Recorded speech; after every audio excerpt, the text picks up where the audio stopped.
Herkese merhabalar. Filiz'in Mutfağı YouTube kanalıma hoş geldiniz değerli takipçilerim. Bugün sizlere nefis bir poğaça tarifim var. Çocuklarınızın beslenmesini hazırlayabileceğiniz harika bir tarif.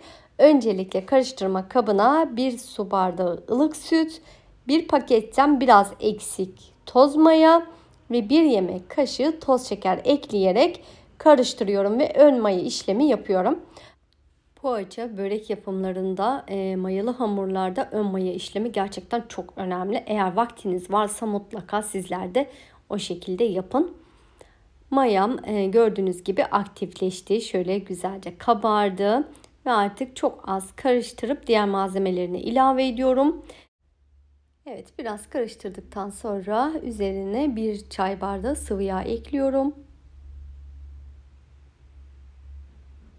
Daha sonra üzerine 1 tane yumurta ilave ediyorum. Sarısı üzeri için, beyazını da içerisine ekleyeceğim. İyice karıştırdıktan sonra artık unu ilave ederek tarifimin yapımına devam ediyorum. Toplamda ne kadar un kullandığımı ve malzeme listesini açıklama bölümüne eklerim. Oradan da ulaşabilirsiniz. 1 tatlı kaşığı tuz ilave ediyorum ve karıştırmaya devam ediyorum. Unun hepsini eklemedim gördüğünüz gibi. Yarısını ilave ettim ve diğer yarısını da tekrar ekliyorum. Toplamda 4 su bardağı un kullandım arkadaşlar. 200 milimlik bardak ölçüsüyle 4 su bardağı un ilave ettim. Spatula ile toparladıktan sonra artık elimle kıvamını iyice anlayabilmek için elimle yoğuracağım. Mutlaka elinizle yoğurmanızı tavsiye ederim son aşamalarında. Özlü bir hamur oluncaya kadar, yumuşacık bir hamur oluncaya kadar yoğuralım arkadaşlar. Gördüğünüz gibi hamur toparlanmaya başladı. Elimdeki hamurlar da bıraktı. İçerisinde yağ olduğu için elimize kesinlikle yapışmayacaktır. Baktınız ki yumuşak, benim yaptığım gibi hafif un serperek hamuru toparlayabilirsiniz bu şekilde. Üzerini örtüyorum ve mayalandırmayı bırakıyorum. Yaklaşık bir yarım saatte mayalandı. Balkonda gördüğünüz gibi 2-3 katının da çıktı. Kesme kartıyla hamuru toparlıyorum ve 2 eşit bezeye böleceğim. Tezgaha alıyorum. Şöyle çok fazla hamuru ezmeden şöyle toparlıyorum ve 2 eşit bezeye bölüyorum. Aynı eşitlikte olmasına özen gösterelim. Sadece 2 beze ile bir tepsi dolusu poğaça elde ediyoruz. Yapımı farklı ama lezzeti gerçekten bir o kadar da farklı arkadaşlar. Mutlaka yapın, deneyin. Bezelerimi yumak şeklini aldım. Şöyle bir tanesini kenarıya bırakıyorum. Üzerini örtmeyi kesinlikle unutmayalım. Aksi halde kabuk tutar. Şöyle biraz un alarak ilk bezemi açıyorum. Şöyle mayalı bir hamur olduğu için diğer mayasız hamurlar gibi çok çabuk açılmayabilir. Ama kolaylıkla açılıyor. Bundan emin olabilirsiniz. Sadece unu çok serpmenizi istiyor. Ara ara un sürekli serpmeniz gerekiyor. Çünkü yapışma ihtimali oluyor.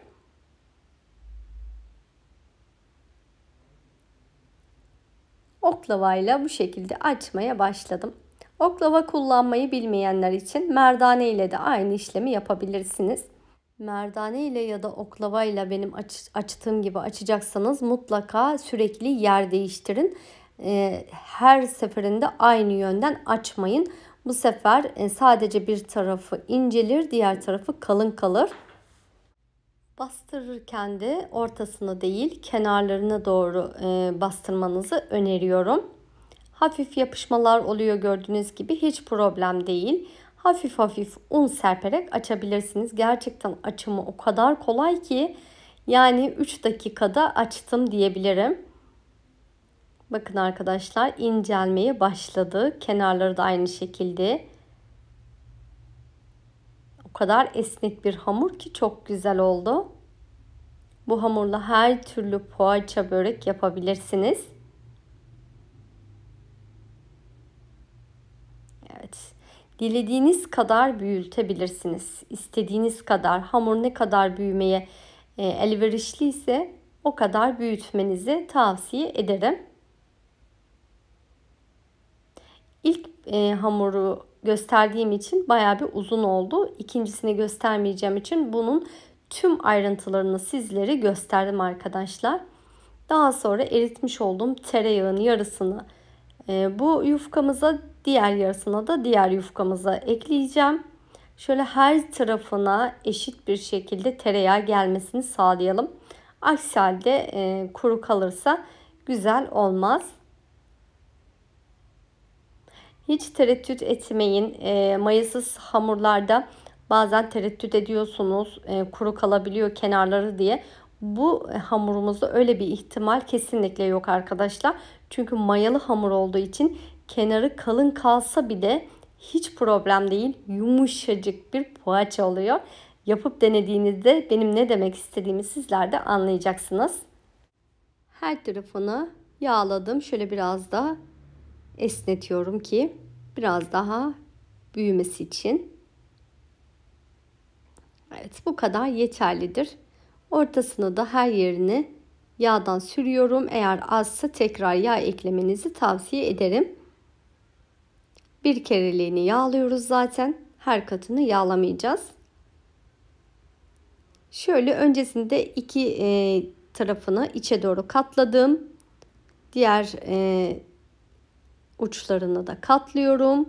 Tekrar yufkamı 3'e üst üste olacak şekilde bu şekilde katlıyorum arkadaşlar.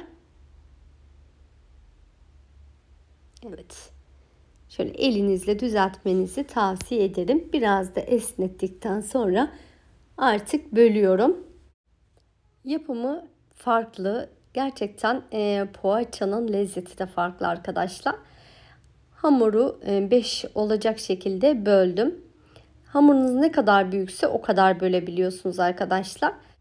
Yani ne kadar büyüklükte açmanız önemli. Bir tepsiye alıyorum. Üzerine streçleyerek buzdolabının alt bölümünde dinlendiriyorum. İkinci hamuru da açtım. İkinci hamuru biraz küçük açtığım için 4'e böldüm.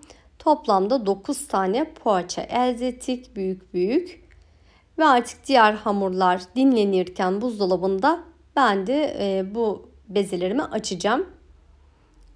Şöyle yağı donmuş, gördüğünüz gibi gayet istediğimiz kıvamda. Daha sonra kare olacak şekilde bir oklava ya da merdane ile incecik açalım. Hamurun kıvamını görüyorsunuz. O kadar güzel oldu ki hatta dinlendikçe daha da güzel oluyor. İstediğiniz kadar büyüklükte açabilirsiniz. Ortasına ben lor peyniri kullanıyorum.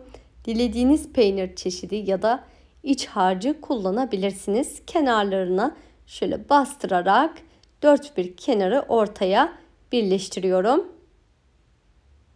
Videomu yeni gelen takipçilerim, eğer sizinle ilk kez bu videoda karşılaştıysak kanalıma abone olmayı, videolarımı beğendiyseniz beğenmeyi lütfen unutmayın. Bir de bildirim zilini açarsanız en yeni birbirinden lezzetli tariflerimi ilk önce siz haberdar olursunuz. Tariflerimi sevdiklerinizle paylaşarak daha çok kitleye ulaşmama yardımcı olabilirsiniz. Her birinize çok ama çok teşekkür ederim. Bu şekilde bütün poğaçalarımı açmaya devam ediyorum arkadaşlar. Gerçekten yapımı çok kolay, çok lezzetli bir tarif. Yapıp deneyeceklere şimdiden afiyet, şifa olsun diyorum. Umarım videomu izlerken sıkılmadan, keyif alarak izlemişsinizdir. Elimden geldiğince tüm detaylarını sizlerle paylaşmaya çalıştım.